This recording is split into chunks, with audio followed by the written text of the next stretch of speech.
5 ukitokea mkoa wa Kusini Pemba.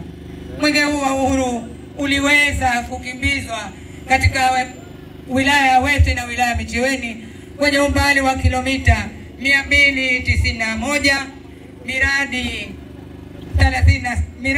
12, program 10 katika shehia 36, ambapo ina thamani ya Tanzania shilingi bilioni 23,507,014.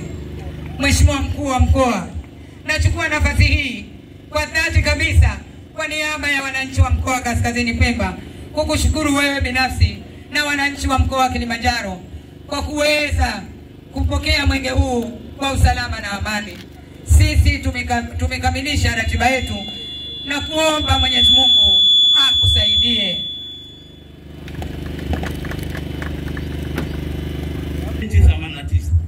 Naomba nichukue nafasi